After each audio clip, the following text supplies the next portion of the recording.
छत्रपती शिवाजी महाराज महाराजस्व अभियान अंतर्गत आज आपला तालुक्यातील 9वे शिबिर आणि ह्या शिबिरासाठी उपस्थित आपल्या तालुक्याचे आमदार आदरणीय दौलतजी दरोडा साहेब, आमचे पालक जिल्हाधिकारी आदरणीय डॉक्टर श्रीकृष्ण पांचा सर, आमचे मार्गदर्शक एसडीओ अमितजी सानप सर, त्याचप्रमाणे मंचावर उपस्थित या ग्रामपंचायतचे सरपंच उपसरपंच या भागातील सर्वच ग्रामपंचायतचे पदाधिकारी, मोठ्या संख्येने उपस्थित असणारे आमचे पत्रकार बंधू, त्याचबरोबर सर्व कार्यालय प्रमुख, तालुका कृषी अधिकारी, बीडीओ, त्याचप्रमाणे आमचे डिप्टी SLR, MSCB, आरोग्य विभाग, PO ऑफिस, हे सर्व कर्मचारी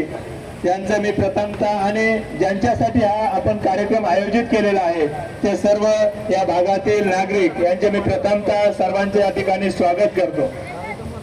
सर, या ठिकाणी सांगायला आनंद होतो की आमचा हा तालुका तसा पाहिला तर अतिशय डोंगराळ आणि आदिवासी तालुका आहे आणि या तालुक्यामध्ये या महाराजस्व अभियानाच्या अनुषंगाने आज हा शेवटचा कॅम्प म्हणून मी थोडक्यात आपल्याला या आम्ही जे काही अभियान राबवलं सर त्याचा गोषवारा देणं हे माझं मी कर्तव्य समजतो। तर सर, मागील 7 मार्चला आपल्या हस्ते या ठिकाणी शहापूरला आमदार साहेबांनी आपल्या शुभ हस्ते या महाशिबिराचं उद्घाटन शहापूर येथे झालं आणि सांगायला आपल्या सर्व नागरिकांना आनंद होतो की सरांनी जिल्हाधिकारी साहेबांनी आपल्या तालुक्यातच या महाराजस्व अभियानाचा शुभारंभही केला आणि सर समारोपासाठी आपण आमच्या तालुक्यात आला त्याबद्दल मी आमच्या तालुक्याच्या वतीने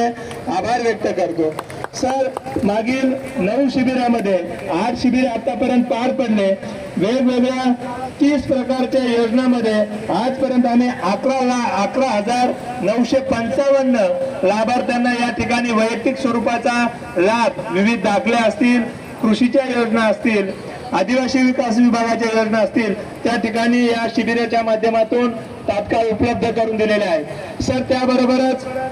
आपल्या मार्गदर्शनाखाली आम्ही एक अभिनव प्रकल्प घोंगडी बैठक त्या ठिकाणी आयोजित केला होता। मला सांगायला आनंद होतो, जवळजवळ 67 ते 68 गावामध्ये मला स्वतःला या माध्यमातून जाण्याची संधी मिळाली आणि सर त्या ठिकाणी गेल्यानंतर तालुका हा 5 विभागात विभागलेला आहे आणि त्यामुळे त्या तालुक्यात गेल्यानंतर त्या भागाच्या समस्या म्हणजे मी समस्या वेगळी होती, मी काल फुगाळ्याला गेलो, फुगाळ्याच्या नागरिकांची समस्या वेगळी आहे, तिकडे रानवीरला गेलो त्या भागात समस्या वेगळ्या आहेत, पिवळी भागात समस्या वेगळ्या आहेत। सर, आम्हाला सांगायला आनंद होतो की या माध्यमातून त्या भागामध्ये असलेले विविध प्रश्न आम्हाला छोटेखानी प्रकारे त्यामध्ये सोडवण्याची संधी मिळाली आणि त्याचाच एक भाग म्हणून मी आपल्याला सांगू इच्छितो सर, ज्यावेळेस आम्ही या घोंगडी बैठका घेतल्या त्यावेळेस खास करून हा कसारा मोखावण्याचा परिसर असेल, या परिसरात असं जाणवलं जिल्हा परिषद शाळामध्ये सर स्ट्रेंथ चांगली आहे परंतु लोकसहभाग करण्यासाठी त्या लोकांची त्या ठिकाणी कुवत नाही, आमचा आदिवासी समाज आहे आणि त्या ठिकाणी संगणक नव्हते। तर सर सांगायला आनंद होतो की मागच्या 2 महिन्यापूर्वी आपण 13 ते 14 शाळाला सर मोठ्या साईजच्या NGOच्या माध्यमातून प्रोजेक्टर वाटप केले आणि आज आपल्या शुभ हस्ते या कसारा भागातले जे आमचे आदिवासी 7 पाडे आहेत त्या 7 पाड्यांना आपण या ठिकाणी NGOच्या माध्यमातून आम्ही प्रयत्न केले आणि 7 संगणक कम्प्युटर आपण या ठिकाणी त्या जिल्हा परिषद शाळेला या ठिकाणी देत आहोत। त्याबरोबर सर दुसरा प्रश्न, ज्यावेळेस आम्ही गावात गेलो, मी उंबरमाळीला गेलो, मागच्या आठवड्यामध्ये आम्ही खातिवडी भागात गेलो, शिलोत्तरला गेलो, तर पिण्याच्या पाण्याची टंचाई होती, आपण ते कायमस्वरूपी त्याचा तोडगा काढण्यासाठी सर आज आपण आपल्या शुभ हस्ते 5 ठिकाणी जे पिण्याच्या पाण्याचे स्रोत आहेत त्या ठिकाणी जे काही जलाशय आहेत त्यातील गाळ काढण्याचा शुभारंभ लोकसहभाग आणि NGOच्या माध्यमातून आज आपल्या शुभ हस्ते या ठिकाणी करत आहोत।